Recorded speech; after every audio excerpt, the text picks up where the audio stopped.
buku saya, teman-teman. Saya hari ini nggak jualan buku. Karena buku saya kapan hari sudah pernah donasi buku-buku saya di library ya.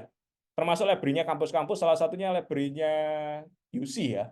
Saya udah kasih free, teman-teman bisa buka aja di situ ya. Jadi buku pertama saya Success Revolution, buku kedua saya Mentor Revolution saya kasihkan gratis ya ke library. Teman-teman bisa cari aja di sana. Oke. Jadi kita belajar materi pertama itu digital marketing ya. Materi kedua building startup, materi ketiga sociopreneur ya. Nah, jadi kalau podcast saya di sini, trainerdigital.com, ini saya bantu cepat ya teman-teman ya. Ini sama Bank Permata dianggap sebagai podcast finansial salah satu yang terbaik di Indonesia ya. Nah, ini teman-teman, 10 podcast inspiratif, 3 podcast yang dapat mendapatkan yang dapat meningkatkan skill entrepreneurship ini oleh Bandung Silicon Valley. Jadi kita di Indonesia punya Silicon Valley, teman-teman ya. Teman-teman kalau dengar Silicon Valley cuma di US ya, ternyata di Indonesia ada namanya Bandung Silicon Valley ya. Bandung Silicon Valley bilang podcast saya termasuk yang meningkatkan skill entrepreneurship ya. Teman-teman bisa akses saja di trainerdigital.com ya. Ini free ya, gratis teman-teman ya, gretong ya. Oke. Nah, kita belajar digital marketing, teman-teman. Apa itu digital marketing? Kalau teman-teman bilang digital marketing itu apa sih? Nah, ini ya. Kita digital marketing kan teorinya banyak ya, definisinya banyak. Tapi yang penting intinya kalau kita praktisi ya, yang penting digital marketing itu teman-teman bisa create demand. Create demand, create interest untuk produk teman-teman ya. Nah, lewat apa? Lewat media digital. Karena digital marketing ya. Jadi yang penting create demand. Apa teman-teman? Create demand ya. Silakan komen di bawah teman-teman. Demand, demand, demand, demand, demand, demand, demand. Nah, saya ada beberapa pertanyaan ya buat teman-teman ya. Jadi ini pertanyaan ini penting banget. Teman-teman silakan jawab ya di pertanyaan ya.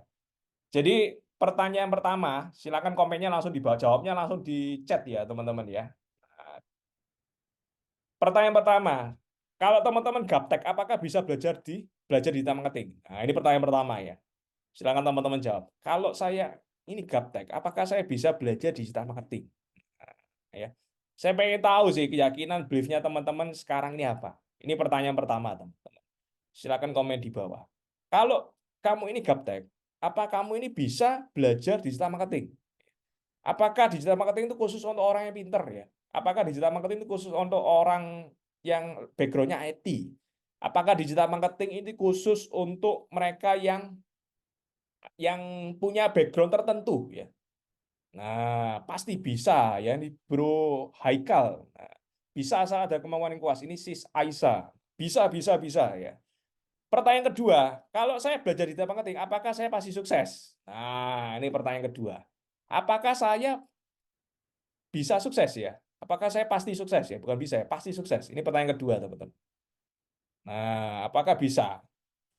Dan pertanyaan yang ketiga, bisnis apa yang cocok dijalankan dengan digital marketing? Pasti bisa asal ada kemampuan untuk belajar. Tergantung sama kamu sendiri ya. Benar ini ya. Sis Kalista Wijaya. Belum tentu ya, benar ini ya, Bro Salman ya. Bisnis apa yang cocok dijalankan dengan digital marketing? Nah, ini pertanyaan ketiga ya. Kira-kira apa ya? Bisnis saya apa? Bisnis saya makanan, bisnis saya perumahan. Apakah bisa dijalankan dengan digital marketing? Jualan. Nah, bisnisnya jualan. Dropship. Nah, bisnis jualan, dropship bisa saja. Oke. Nah, sebelum menjawab question itu, kenapa teman-teman bisa harus belajar di marketing? Kalau kita based on data, itu di Indonesia itu kan jumlah penduduknya 270 juta, teman-teman. Kalau teman-teman lihat grafiknya yang merah ini, itu meningkat terus, teman-teman. Ya, 132 juta, 150 juta, 170 itu meningkat terus. Tiap tahun itu terus meningkat.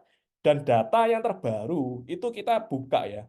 Penduduknya ada 276 juta. Handphonenya itu ada 353 juta. Ini data terbaru Januari 2023 ya. Berarti tahun lalu ya. Jadi kok bisa handphonenya itu lebih banyak daripada orangnya, teman-teman ya. Jadi kadang itu orang itu handphone satu nggak cukup, teman-teman. Butuh 2 handphone, butuh 3 handphone ya. Jadi kadang pembantu saya itu handphonenya juga 2, teman-teman ya. Satu buat pacar yang A, satu dua pacar yang B, teman-teman ya. Jadi handphonenya lebih banyak. Terus fenomena yang menarik itu kita lihat mall-mall, teman-teman ngerasa nggak kalau mall-mall di Surabaya ya, terutama Surabaya juga di kota-kota lain juga sama teman-teman. Itu sepi teman-teman ya, jauh daripada yang dulu, teman-teman. Kalau dulu kan orang hangout ke mall, hanya mall-mall tertentu yang rame, tapi banyak yang sepi, teman-teman. Nah, ini si Skalista, iya benar ya. Jadi banyak mall yang sepi ini nggak cuma di Surabaya, nggak cuma di Jakarta, tapi rata-rata di kota besar seluruh Indonesia ya. Paling tidak nggak seramai dulu, teman-teman ya. Jauh sekali.